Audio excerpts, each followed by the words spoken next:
Hola, mi nombre es Alessandro Fortunato y a continuación les vamos a explicar sobre la balanza comercial y la función de las aduanas. En este capítulo, en esta clase, veremos un ejemplo sobre la balanza comercial con resultado positivo, veremos un ejemplo sobre la balanza comercial con resultado negativo. Veremos un ejemplo de cómo funcionan las balanzas bilaterales y la balanza comercial general. Y por último explicaremos la base de la función de las aduanas. Establezcamos para el ejemplo A algunos supuestos para poder hacer las consideraciones sobre la balanza comercial. Establecemos que en este país denominado A, ese país tiene un consumo de 9.500. Establezcamos moneda como euros o dólares o la moneda de su país de preferencia. La producción total del país es de 10.000 y ella está dividida en el consumo interno. Se destinan 8 de esos 10.000 al consumo interno y el remanente, otros 2.000, se van al extranjero en forma de exportaciones. Asimismo, tenemos información de que ese país tiene importaciones totales por 1.500. Entonces, establezcamos de manera sencilla la explicación de la balanza comercial. Establezcamos una frontera para este país A y determinamos que las exportaciones, que representan 2.000, es todo lo que sale del país y todo lo que entra al país son por un total de 1.500. En este caso, para establecer la balanza comercial, a las exportaciones le sumamos de forma algebraica las importaciones y obtenemos el balance comercial del país A. Obtenemos el saldo entre las exportaciones y las importaciones que viene a representar la balanza comercial positiva, también denominada superávit. Ahora establezcamos un ejemplo B. Identifiquemos los supuestos. El consumo país para este país denominado B será de 10.000. La producción total será de 8.000, de los cuales 6.500 van destinados al consumo interno y el remanente 1.500 van destinados a exportaciones. Conocemos que el total de las importaciones representa 3.500. De igual forma, las exportaciones, todo lo que sale del país, menos las importaciones, todo lo que entra al país. Y en este caso, si sumamos algebraicamente, tenemos una balanza comercial negativa, también denominada como déficit. ¿Qué sucede cuando la balanza comercial es negativa? Tiene implícito un costo para el país del punto de vista Producto Interno Bruto, además de llevar implícito el hecho de que el país no está siendo lo suficientemente productivo como para crecer. Así que la balanza comercial recae directamente su peso sobre la productividad de un país y su Producto Interno Bruto de forma directa. Para entender un poco mejor el funcionamiento de la balanza comercial bilateral o la balanza comercial general, voy a hacer un ejemplo listado de lo que podría ser una balanza comercial para un país. Establecí un país A o un país B y ese país tiene una balanza comercial con Australia positiva, tiene una balanza comercial con España negativa. Como ven, las exportaciones a España son inferiores a las importaciones de España. Con Estados Unidos es negativa, con Sudáfrica es positiva, lleva mucho más de lo que traen de Sudáfrica, y con Ecuador es positiva, llevan a Sudáfrica y no tienen absolutamente llevan a Ecuador, perdón, y no tienen absolutamente importaciones de Ecuador. Ahora bien, la suma y resta de esos saldos representa entonces la balanza comercial general de un país. Entonces debemos entender que existen balanzas comerciales bilaterales con un solo país y una balanza comercial general para el total de toda la suma y resta de esas balanzas comerciales bilaterales. En este ejemplo voy a tratar de graficar usando la misma información de la balanza comercial cómo las aduanas influyen o actúan en un país. La función de la aduana principal es proteger la producción interna con los cobros de aranceles sobre valor o sobrepeso. ¿Cuál es la función de la aduana? Bueno, está en la frontera y ella se asegura de que todo lo que se esté importando, pues eventualmente proteja a la industria local. No queremos que si un país produce, por ejemplo, televisores, esos televisores que se estén importando eventualmente se hagan muy por debajo del precio de producción del televisor que se produce a nivel local, generando entonces un problema para la producción del televisor y la venta del televisor a nivel local, haciendo que se pierdan esos empleos. Es política de algunos países no tener tanta solidez sobre el proteccionismo. Últimamente los países han estado generando acuerdos de libre comercio en pro de un comercio también globalizado. Hay países donde aún hay un proteccionismo importante sobre las importaciones que se hacen de diversas líneas de producto que están siendo, valga la redundancia, producidas en el país objeto de esa importación. Asimismo, se protege al consumidor y la producción interna con el uso de regulaciones. Por ejemplo, si vamos a importar un yogur, no importa del origen del yogur, queremos asegurarnos que las personas cuando se coman ese yogur pues no se enfermen y no esté dañado y cumpla con las regulaciones locales de salud para que ese yogur no genere un problema en la población. Entonces, ¿qué hacemos? Le decimos a la aduana que por favor solicite a los importadores, en este caso de yogur, un permiso sanitario, un permiso del Ministerio de Industria que certifique que ese yogur es apto para el consumo humano y cumple con las regulaciones locales de salud para el público en general. Asimismo, protege de la llegada de productos prohibidos o ilegales. Vale la pena mencionar drogas que estén prohibidas, armamento para guerra, armamento militar que no tenga la debida permisología y que no se demuestre que sea para el ente militar específicamente, y productos que pueden estar también prohibidos por otras razones, bien sea por protección a la industria local o razones que en este momento pudieran ser hasta desconocidas y que el gobierno tenga un interés en proteger que ese producto no se importe en lo absoluto al país. Que se cumplan con las normas internacionales de cualquier índole.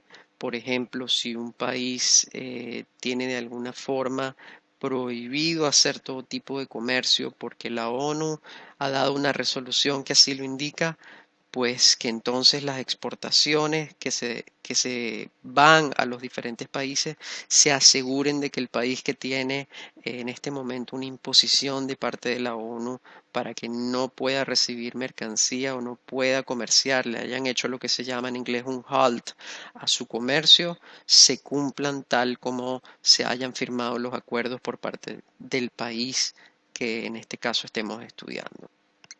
Con esto hacemos un resumen de forma sencilla de cómo funciona la balanza comercial de un país, de qué manera se estudian las balanzas comerciales de los países en forma bilateral y en forma general, y tenemos una noción básica de cuál es el funcionamiento de las aduanas.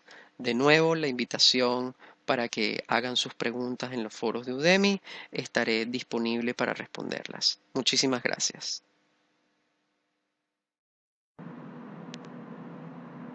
Hola, mi nombre es Alessandro Fortunato y procederemos a la explicación de los agentes de aduanas y los aranceles. Hagamos un resumen de lo que vamos a ver en esta lección. Veremos cómo funciona el agente de aduana. Hablaremos del sistema armonizado y de los aranceles, cómo están compuestos.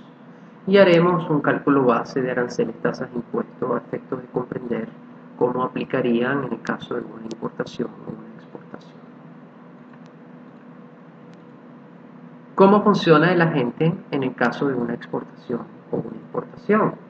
Debo contar con un agente autorizado que me represente frente a la aduana del país. Se autoriza con un poder en la mayoría de los países. A veces se utiliza una carta poder cuando se trata de un evento único o de una transacción única, o se utiliza un poder para eventos repetitivos. En ocasiones, por ley, es de uso obligatorio el agente de aduana. Estamos en la obligación de utilizar un agente de aduana frente al servicio aduanero de nuestro país, mientras que en algunos países ya se permite la realización por parte de la persona natural o jurídica directamente en las entidades aduaneras o bien directamente a través de Internet inclusive. Debo haber previamente indicado de qué código arancelario se trata mi transacción o los códigos de los que se trata mi transacción, o bien se lo puedo solicitar a mi agente de aduana, quien verificará entonces para mí no solamente el código aplicable, sino también los impuestos, las regulaciones y los requisitos a los que pueda estar sujeto ese código arancelario en mi país. Mi agente de aduana me cobrará por los servicios prestados un valor objeto de la transacción, o bien lo hará a través del cobro fijo por transacción, dependiendo del país donde me encuentre. En la mayoría de los países de habla hispana todavía se cobra un porcentaje del valor de la mercadería, además de otros cobros fijos adicionales del agente de aduana. Asimismo, el agente de aduana puede también hacerme cobro de otros ítems no directamente relacionados con su servicio per se, pero que están de alguna forma amarrados al servicio completo que prestan las entidades de la aduana. Por ejemplo, si se requiere del pago de una tasa para la salida de una mercadería o la entrada de una mercadería a una zona aduanal primaria, esa tasa el agente de aduana la va a pagar en nombre mío y luego me la va a facturar contra un recibo. Pero él puede adicionalmente cobrarme por prestarme ese servicio adicional del pago de esa tasa, que puede o no estar incluido en los dineros que se pagan por sus servicios. Eso depende de la negociación que tengamos con el agente de aduana y depende de la aduana y del país con el que estemos trabajando en particular. Asimismo, por la dinámica de la transacción aduanal per se, mi agente de aduana puede ofrecerme otros servicios que bien puedo contratarle a él o contratar a través de él. ¿Qué quiere esto decir? Que el agente de aduana, por estar en la aduana y por estar desaduanando, como se denomina en el negocio, mi mercadería en la aduana, él tiene de alguna forma poder sobre la información de cuándo mi mercadería debe salir de la aduana. Entonces es el ente ideal para coordinar cuándo el transporte debe llegar para traer mi mercadería a mi almacén, o en el caso de una exportación, cuándo mi mercadería debe llegar a la aduana para él poder de forma expedita realizar sus labores en la aduana. En ocasiones ese contratante del transporte terrestre, que bien puede ser en la importación o en la exportación, puede ser o no una empresa hermana de la agente de aduana, puede ser la misma empresa aduanal o puede ser una empresa tercera. En los países de habla hispana, en su mayoría, no en todos, se permite que la agente de aduana realice labores adicionales a las del agenciamiento de aduana sin ser penado por la ley. En otros países está controlado que la agente de aduana solo puede actuar como agente representante de personas naturales y jurídicas frente a la aduana y nada más. No puede prestar otros servicios que no involucre esa representación aduanal. También a veces hay agentes aduanales que tienen empresas hermanas que se encargan de realizar inclusive transportación internacional, y funge entonces el agente de aduana como un ente coordinador para todas las partes de mis necesidades y no nada más para una de ellas. Más adelante explicaremos más sobre cómo contratar servicios de transporte internacionales y veremos si el agente de aduana o no es conveniente y por qué. Entonces, hablemos ahora de los aranceles de aduana. Hablemos del sistema armonizado de designación y codificación de mercancías. ¿Qué es el sistema armonizado? Es una lista bastante amplia que contiene el universo de mercaderías susceptibles de ser comerciadas por un país. Este listado lo creó la Organización de Naciones Unidas en un punto del tiempo a través de sus divisiones de aduana, y se han suscrito la mayoría de los países, y hoy la mayoría de los países en el mundo han adoptado como su manera organizativa el uso del sistema armonizado de designación y codificación de mercancías. El HS Code no es más que el Harmonized System Code. Esas son las siglas en inglés que se da cuando se habla de un código arancelario. Cuando se habla de un código arancelario, se habla del código contenido en el sistema armonizado. Por eso se habla de Harmonized System Code. Cuando hablamos con una entidad de habla no solamente inglesa, sino inclusive anglosajona, se usa normalmente las siglas en inglés HS Code como aquella que identifica el código arancelario. ¿Cómo está compuesto el sistema armonizado? Está compuesto por más de 90 capítulos, por 21 secciones, por partidas dentro de cada sección, luego por subpartidas o códigos locales y o códigos regionales adicionales. Los primeros dos números van a representar el número del capítulo donde está clasificada la mercancía. Los siguientes dos números van a representar la sección y el siguiente par de números va a representar la partida. Estos primeros tres pares o 6 números son de carácter universal dentro del sistema armonizado y dentro de los aranceles de todos los países del mundo. Por lo tanto, contar con estos primeros 3 pares ya se cuenta con una buena parte del trabajo de clasificación arancelaria, en el entendido que esta clasificación la ha hecho alguien preparado para valorar dentro del sistema armonizado un código arancelario.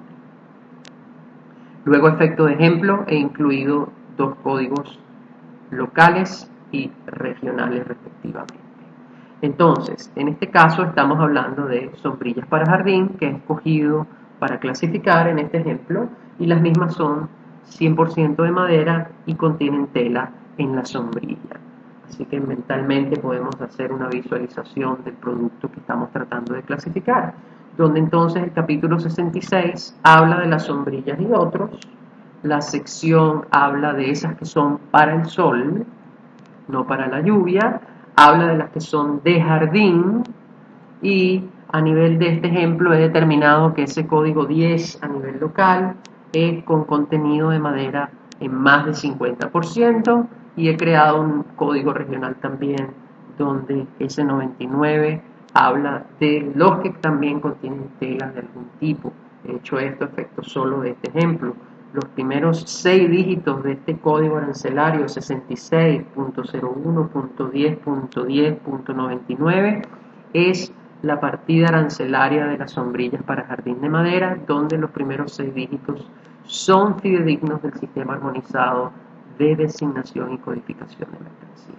El sistema armonizado está disponible en internet, pero recomendamos que la clasificación arancelaria se haga a través de su agente de aduana definido, y que este agente de aduana le sirva de asesor para determinar cuando hay dudas sobre un código arancelario que aplique para un producto.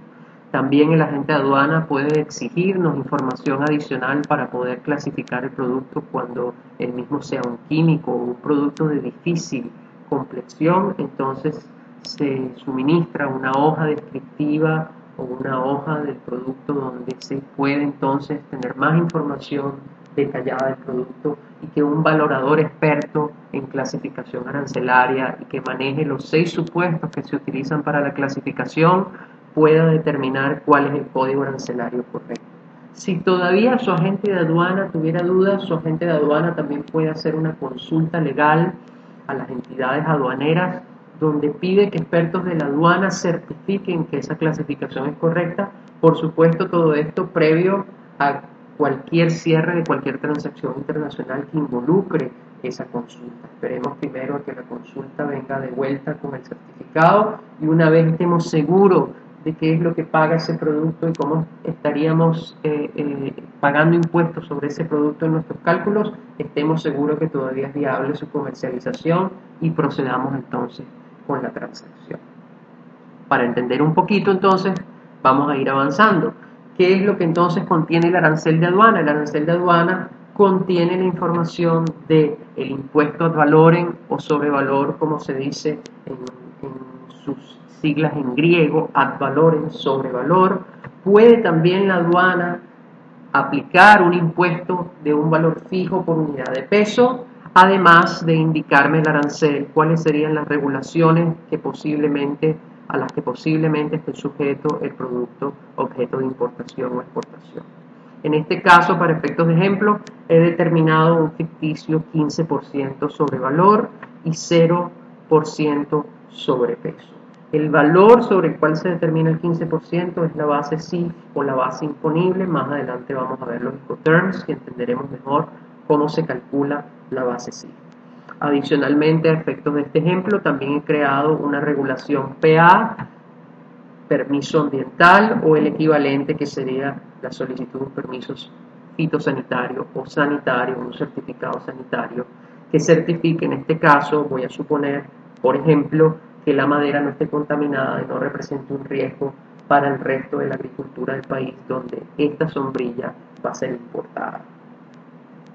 Con esta información más clara, pues entonces dejo de una forma determinante definido que el sistema armonizado es un libro del todo de por sí y que los países lo han adoptado y le han agregado los aranceles que entonces ellos aplicarían por cada uno de sus productos para proteger sus industrias o para proteger su país, o las regulaciones para proteger a nivel interno la producción o el consumo inclusive, y al juntarlo entonces se crea ese otro gran libro que se denomina el arancel de aduanas. El arancel de aduanas está disponible con su agente de aduanas. Su agente de aduanas está en la obligación de mantenerse actualizado, de tener la última versión del arancel de aduana que aplique para su país y para esa aduana en específico, y debe conocer de las regulaciones y haber sido un experto que ya ha sido previamente autorizado por la aduana para representar personas naturales y jurídicas frente a ellos.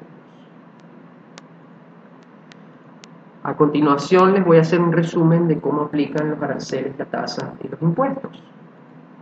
Aplicaremos el ad valorem de 15%, como vimos con anterioridad. Aplicaremos una tasa del 1% y un impuesto sobre el total de 15%. El primero, los aranceles, representa el porcentaje ad valorem, el impuesto del arancel, que en este caso podría ser por peso unidad, pero hemos decidido aplicar el ad valorem de 15% del ejemplo anterior.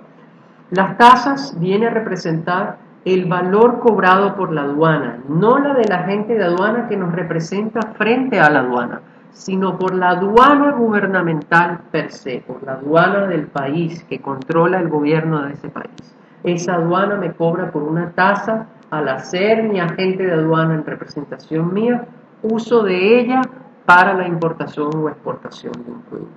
Aquí he estandarizado el 1%, que en muchos países de habla hispana es más o menos lo que se cobra. Los porcentajes varían en cada país, no son fijos. Hay países donde la aduana cobra un valor fijo, no cobra un valor porcentual. No en todos los países es igual, pero en la mayoría de los países de habla hispana todavía está ligado a un porcentaje, la tasa aduanal, que no debe confundirse con los honorarios del agente de aduana. Y en este caso el IVA o los impuestos representan el impuesto a valor agregado, y ese se calcula sobre el total de todo lo anterior más el valor de la mercadería.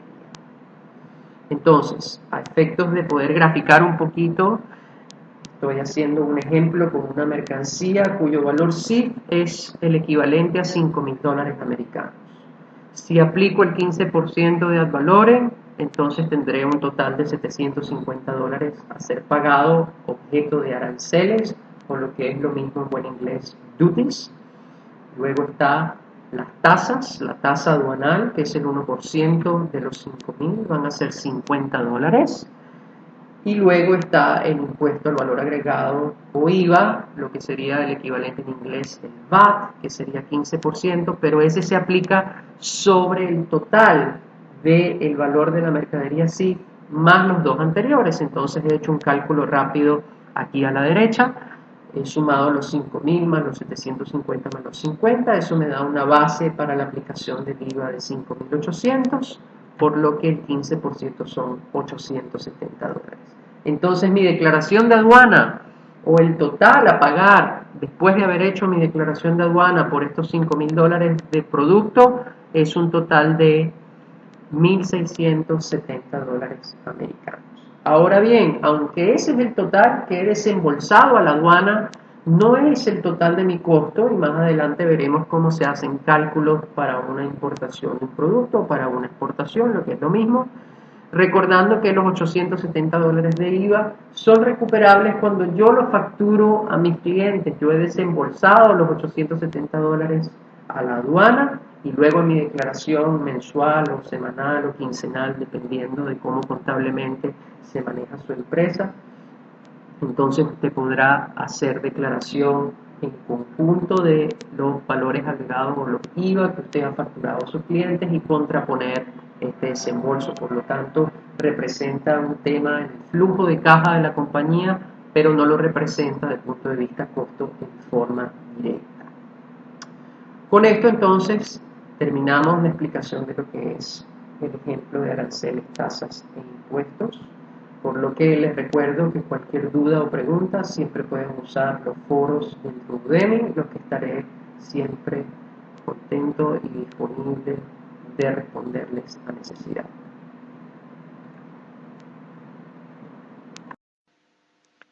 Hola, mi nombre es Alessandro Fortunato y vamos a proceder con la explicación de lo que es dumping y antidumping. En este capítulo vamos a explicar el concepto de dumping, cómo funciona el dumping y vamos a explicar lo contrario, qué es y cómo funciona el antidumping o cómo se hace antidumping de un producto. Para entender el concepto de dumping, voy a establecer para este ejemplo un producto A que es fabricado y vendido en el país D. Para entender un poquito el antidumping de forma detallada, voy a explicar cómo está compuesto o cómo se compone de forma un poco más detallada los costos de producción y de venta de este producto, para lo cual establecí que el costo de fabricación directo es 25. En este ejemplo no hacemos uso de una moneda en específico, usted puede usar la moneda de su país libremente, puede usar el dólar, el euro, el peso, lo que le sea conveniente, la moneda del país donde usted viva. Vamos a establecer que el costo de fabricación indirecto es 5, entendiendo que los costos de fabricación directo son los de insumo o los costos que de alguna forma están relacionados con la materia prima, los indirectos son los de energía eléctrica, maquinaria, luego están los costos del empleador relacionados a la mano de obra o al labor, los cuales son 50 y voy a establecer entonces un total de 80. Voy a hacer una forma simple de creación de costos de un producto. No voy a entrar en materia detallada sobre la composición de costos. Recordemos que es solamente para poder explicar el concepto de dumping. Bien, debo ganar algo sobre este producto que voy a vender, por lo tanto voy a agregar ganancias equivalentes a 10, lo cual me lleva a un precio de venta total de 90 por unidad del producto A. Este producto se vende en el país de igual forma que puede ser exportado. Por lo tanto, este producto lo voy a exportar a un país también ejemplar denominado K, en el cual hemos descubierto que ese producto A tiene un precio de venta en el mercado de 121.5. ¿Ok? Por lo tanto, voy a establecer que mi precio de venta en el mercado del producto K, donde mi precio de compra al país D fue 90 y yo decido luego de ganancias vender el producto en 100. Por lo tanto, estoy claramente vendiendo el producto por abajo del precio de venta en el mercado, cerca de un 20%. Por lo tanto, estoy de alguna forma vendiendo bastante por abajo y atacando a ese productor local cuyos costos de producción probablemente tengan porcentualmente el equivalente a mis costos de producción en el país D, donde este producto que voy a exportar al país K fue producido. Por lo tanto, ese producto está cayendo en claro dumping. El concepto de dumping lo vieron en la parte teórica de este curso anterior a esta explicación y recordemos que dumping no es más que dejar caer algo dentro de un mercado mercado o dentro de una estructura específica, a veces asociado el concepto en buen inglés cuando se hace dump de algo, es que algo se bota o se deja de lado porque carece de interés. Suele ser, no en todos los casos, pero suele ser el dumping de un producto en un país asociado a excedentes de mercancía o excedentes de fabricación de un producto que quieren de alguna forma incluso hasta a veces rematar en otros mercados, por lo cual entonces su precio de venta se hace bastante por abajo de el precio de venta del mercado donde éste está siendo vendido, afectando entonces al productor que tiene costos superiores. Ese productor va a tener que dejar de producir su producto porque ya no lo va a poder vender. Hay alguien en el mercado que lo está vendiendo mucho más barato que él y que está abarcando ese mercado, y que por ende va a afectar entonces a los empleados de esa empresa, que van a tener que ser despedidos por no poder laborar más, por no poder sus productos ser vendidos. Para poder entender el antidumping, voy a usar los mismos supuestos del ejemplo anterior del producto A en el país D, pero esta vez, cuando exporte al país K, donde el precio de venta es el mismo, voy a establecer entonces un arancel sobre el valor del producto que cree una protección a la industria interna de ese país. ¿Cómo yo establezco una acción antidumping en un país? Bueno, tengo que demostrarle a las entidades gubernamentales que alguien más está vendiendo mi producto más caro. Si a ese arancel yo le agrego entonces al precio de compra, le sumo el arancel ad valorem a esos 90 en los que originalmente yo compré, le sumo ahora esos 31.5, que son el 35% de ad valorem, y mi nuevo precio de venta es 121.5, que es el mismo precio en el que se vende el mercado, protegiendo al productor local de que no haya alguien que pueda vender el producto muy inferior o por abajo de lo que él hoy lo vende.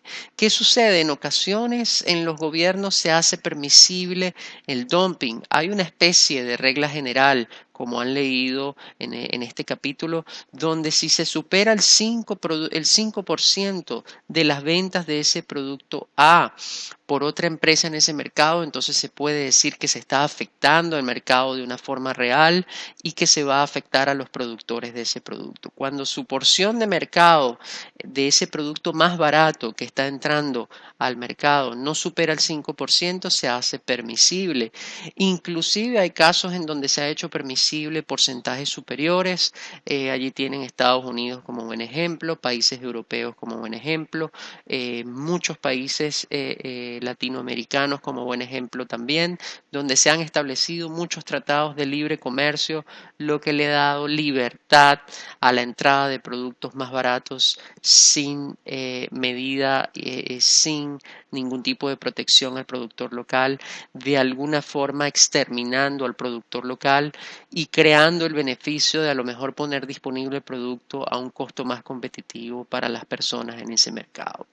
Los gobiernos evalúan también cuánto vale más la pena si que las personas consuman y compren el producto porque está disponible de mayor manera y a un costo inferior, o si es preferible mantener el empleo de esa persona para que pueda de alguna forma subsistir. Esto es tema de debate a nivel mundial, pero con esta explicación entonces, si aplicáramos un arancel para tratar de proteger al productor local, estamos entonces en clara forma haciendo lo que se denomina una acción antidumping.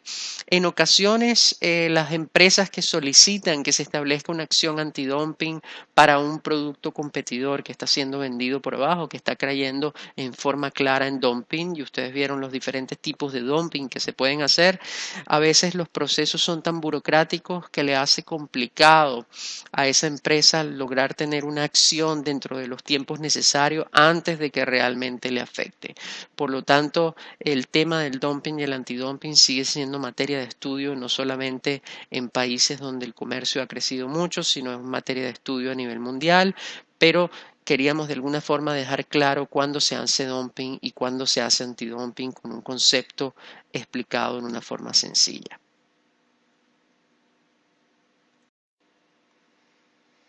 Hola, mi nombre es Alessandro Fortunato y vamos a hacer la explicación sobre modelos de negocio y cadenas de suministro.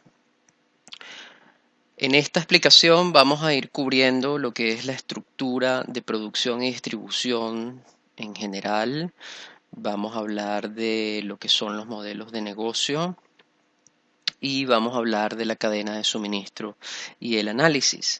Vamos a utilizar una misma línea explicativa para hablar tanto de los modelos de negocio como de la cadena de suministro y hacer una explicación lo más simple posible.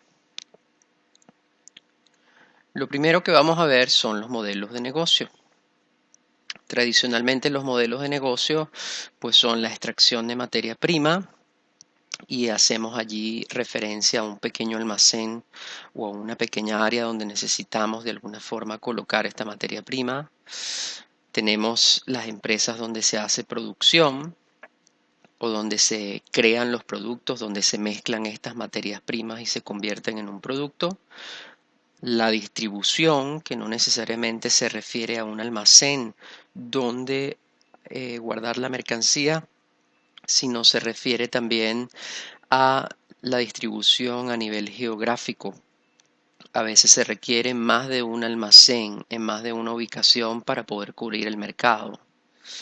Y hablamos de las ventas al consumidor o lo que se conoce en buen inglés como retail. Si ven tanto en materia prima como en producción como en venta, he hecho referencia a un pequeño cuadrado verde con la identificación de almacenaje y distribución. En todos los casos, cualquiera de estas empresas requieren de alguna forma tener un lugar donde almacenar, bien sea su materia prima para ser convertida, como es el caso de la producción, o bien sea los productos finales terminados listos para la distribución. En cada uno de estos casos, pues se genera un modelo de negocio diferente. Si nosotros vamos a realizar un emprendimiento, vamos a formar una empresa, necesitamos de alguna forma tener claridad sobre qué porción de esta línea vamos nosotros a cubrir. Nosotros vamos a extraer la materia y vamos a crear productos, solamente vamos a crear productos, solamente vamos a hacer el almacén que los distribuye, qué función vamos a cumplir dentro del mercado. Eso es a lo que se refiere nuestro modelo de negocio. Debemos tener claridad qué función vamos a cumplir y qué cobertura dentro de la línea desde que se extrae la materia prima hasta que llega a las manos del consumidor ya convertida, qué parte de esa línea vamos a ocupar. A continuación hago algunos ejemplos de lo que pueden ser modelos de negocio. A efectos de este ejemplo he denominado modelo 1 sin distinción de orden, simplemente a efectos de mostrarle a ustedes en pantalla lo que puede ser un modelo de negocio, donde yo puedo extraer a lo mejor cobre de una mina y convertirlo en ollas o en productos de cobre dentro de mi planta. O puede ser también este modelo de negocio, la extracción del cobre como materia prima y la conversión en láminas o en varios tipos de subproductos que luego van a ser utilizados para la producción en otras plantas. Otro de los ejemplos que podemos hacer es donde yo solamente hago la producción de el material con el material que obtuve de la materia prima de mis proveedores y también me encargo de la distribución, pero no me encargo de su venta al consumidor. ¿En qué se diferencia este modelo al no estar incluido la venta del consumidor? De forma clara lleva implícito que debo dejar ganancias para esa parte que va a realizar la venta directa al consumidor, ya que yo no la voy a controlar en mi modelo de negocio. Por lo tanto, mis porcentajes de ganancia se deben ver disminuidos, dándole espacio a la venta del retail directamente al consumidor. Otro de los modelos puede ser donde incluyo también la venta al consumidor y a lo mejor hago esto con la idea de poder subsanar la necesidad de esos altos profits que tiene el retailer hacia el vendedor final, perdón, y de alguna forma poder disminuir en la línea del control de estos tres modelos bajo mi mando un profit único para las tres líneas, haciéndome cargo entonces también de poner disponible al consumidor el producto final. También puedo realizar la distribución y la venta. Puedo yo tener almacenes estratégicamente ubicados, puedo tener también tiendas estratégicamente ubicadas que reciben de esos almacenes el producto y que pueden ponerlo disponible al consumidor. Siempre, por supuesto, en el entendido de que vamos a tener las últimas dos eslabones de esta línea de modelo de negocios que hemos creado para ejemplarizar de una forma simple la explicación. Vayamos un poco hacia adelante. Veamos un poquito la cadena de suministro. Estamos explicando el modelo de negocio y la cadena de suministro con el mismo principio y la misma línea, solo que vamos a entrar en un poco más de complejidad ahora en la cadena de suministro. Esta vez la extracción de materia prima, voy a hacer el ejemplo con varios extractores de materia prima. Va a haber una realización de lo que se denomina un esbozo de producto, una primera transformación de esa materia prima y luego va a ir a una planta que va a realizar la transformación final en un producto listo para la venta final al consumidor. Luego se va a realizar la distribución en 3 almacenes diferentes y va a ir a 4 tiendas diferentes que son las que van a poner disponible el producto. En este caso, vamos a analizar de una forma simple cómo se estructura una cadena de suministro, de dónde viene el principio del concepto de la cadena de suministro. Si tomamos los procesos en un conjunto que se realizan en la extracción de materia prima, eso denominamos el primer eslabón de la cadena. El esbozo o el subproducto que se genera para luego ir a la planta es el segundo eslabón. La producción viene a representar el tercer eslabón, la distribución el cuarto eslabón y la venta el último de los eslabones. Ahí tenemos una cadena de suministro. ¿Qué quiere decir esto? Que para que la venta al consumidor se pueda realizar, tiene que haberse distribuido de forma eficiente y a tiempo, tiene que haberse hecho una producción con los estándares y en los tiempos definidos, con las entregas definidas, tiene que haberse producido esos esbozos a tiempo para que la producción estuviera a tiempo y por ende tiene que haberse extraído la materia prima a tiempo. Todo el análisis de todo lo que sucede en cada uno de los eslabones, desde la entrega al consumidor hasta la materia prima, backwards, hacia atrás, es lo que se va a denominar el estudio de la cadena de suministro, porque cada uno de los procesos involucrados afecta la venta al consumidor, afecta el precio de venta al consumidor, afecta la calidad, afecta la disponibilidad de ese producto en el mercado, cada uno de los procesos que estuvieron involucrados. Para explicar mejor, vamos a avanzar un poco más, voy a eliminar dos de los procesos y vamos a dividir lo que es producción de la distribución y vamos a tratar de comprender un poquito cómo funciona un proceso, por ejemplo, de producción donde se recibe el producto, luego se realiza una transformación, se hace un ensamblaje, se empaca el producto, se embala para la distribución y se procede a la entrega en un almacén para llevar el producto hasta el lugar de distribución o hasta el consumidor final. En este caso están involucradas dos partes de la cadena, está involucrada la producción en la distribución. Pero, por ejemplo, analicemos el proceso de recepción solamente. El proceso de recepción está compuesto por subpequeños procesos que a su vez hacen el proceso de recepción. Para efectos de este ejemplo, yo voy a crear de manera simple 6 procesos pequeños para la recepción. Vamos a coordinar la recepción del camión en nuestro almacén, vamos a revisar la documentación de lo que el camión ha traído, vamos a bajar la mercadería del camión, vamos a proceder a una revisión y un conteo de la mercancía recibida contra la documentación y luego vamos a colocar la mercancía en las estanterías y en el registro que corresponde dentro de nuestro almacén.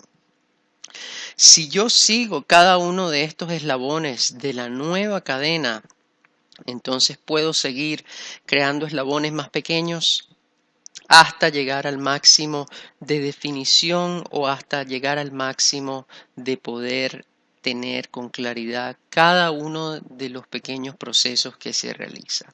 El estudio del desmembramiento máximo de cada uno de los procesos es lo que hace que las cadenas de suministro sean efectivas. Si ustedes ven esta pequeña cadena de 6 círculos en la recepción, forma parte del eslabón del proceso de recepción en general, que a su vez forma parte del eslabón de la cadena de producción. Entonces, allí vamos a tener de manera clara una definición de cómo la cadena de suministro es el enlace de eslabones todavía más pequeños de los eslabones más generales que vimos en la lámina anterior.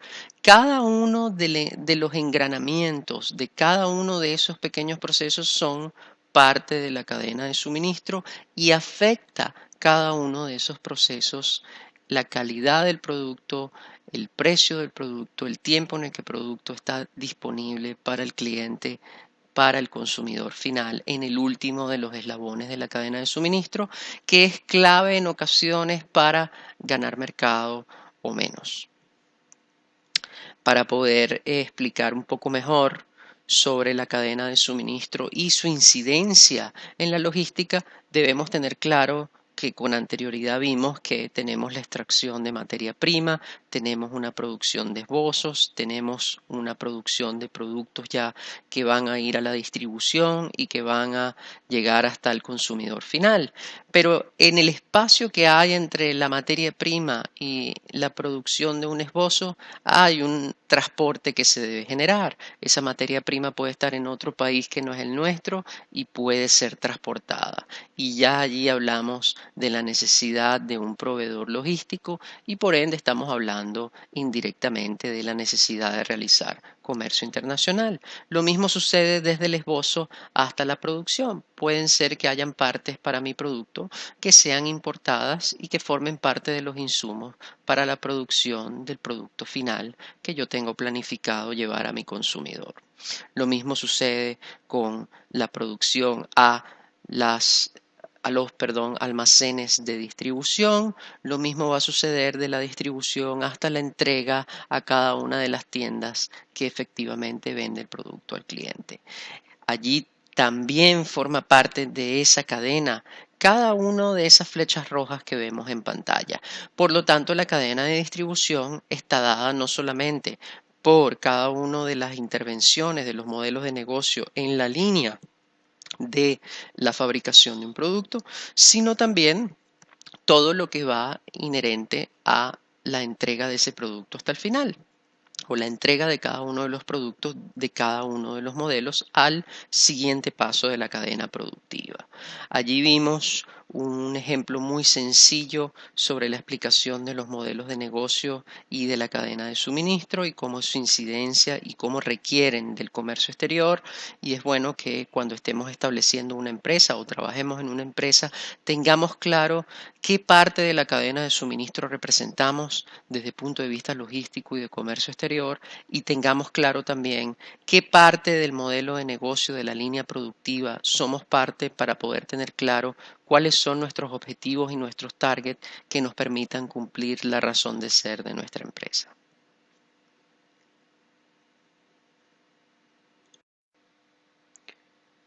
Hola, mi nombre es Alessandro Fortunato y a continuación les vamos a explicar sobre los Incoterms o términos de comercio internacional. Para hacerlo vamos a establecer una línea de eventos sobre la que podamos trabajar.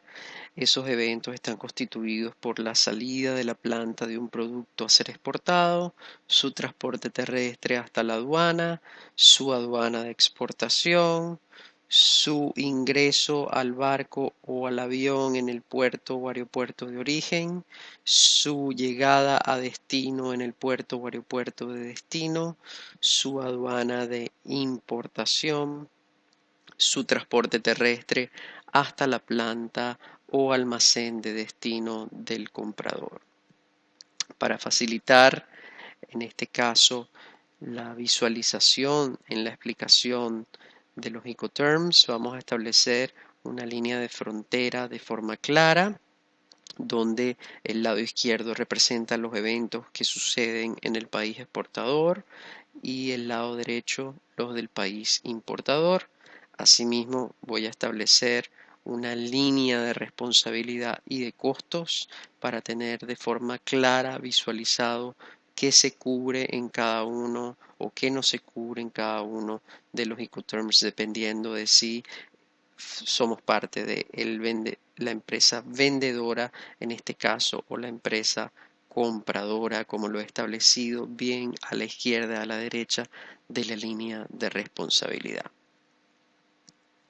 Bien, empecemos por explicar entonces el término ex-work. El término ex-work pertenece al grupo E y se denomina ex-works y lleva también la indicación del lugar donde es ex-works el término. Ex-works quiere decir desde el lugar donde se hacen los trabajos.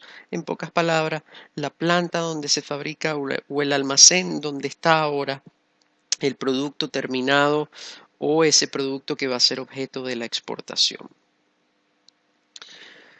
Este término se aplica para todos los tipos de transporte, aplica para el aéreo como para el marítimo, igualmente para el terrestre en el caso internacional del terrestre, y que debe incluir normalmente. Incluye el valor de la mercadería, incluye el empaque y o el embalaje y que sea este apropiado para la transportación, además de los costos de cargarlo en el transporte que lo viene a buscar a la puerta del almacén. ¿Cuáles son los problemas típicos del término ex-work cuando hacemos una venta ex-work? Recae en la responsabilidad documental del transporte cuando se hace el cargado o el embalado o se envía la mercadería. ¿Qué quiere decir? Llega el camión a la puerta del almacén, abre en el caso del transporte marítimo, por ejemplo, su camión, el almacén con un forklift o con personal llena ese camión con la mercadería objeto del transporte. El camión simplemente firma de que ha recibido algo que está en ese contenedor, cierra por razones de seguridad su transporte y desde ese momento se inicia el transporte internacional de la mercadería. A efectos legales, no se está transportando nada de lo que está en el camión, sino el camión. Las empresas de transporte no transportan contenedores de televisores, transportan contenedores que dicen contener televisores porque es lo que el embarcador, o en este caso el vendedor, el shipper, dijo que contenía el contenedor cuando lo cargó. Por lo tanto, transportan cajas metálicas de 1 o 2 toneladas de peso, dependiendo de unas 2 toneladas de peso, perdón, dependiendo del tipo de contenedor, pero no transportan nada de lo que va adentro. Lo que va adentro es lo que dijo el embarcador ha efectivamente cargado. Entonces, ¿qué sucede? No hay alguien que pueda de manera específica supervisar y hacerse responsable por lo que el embarcador o el vendedor está cargando en ese transporte o en ese contenedor.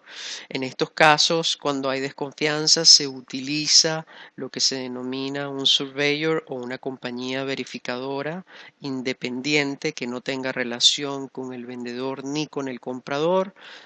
Puede ser contratada por cualquiera de las partes, pero demostrando que es independiente, y una persona va y certifica que lo que dice el vendedor o el embarcador ha hecho en realidad se haga y emite un reporte incluso conteniendo fotografías de que efectivamente lo que él dijo que iba a cargar en el contenedor lo cargó.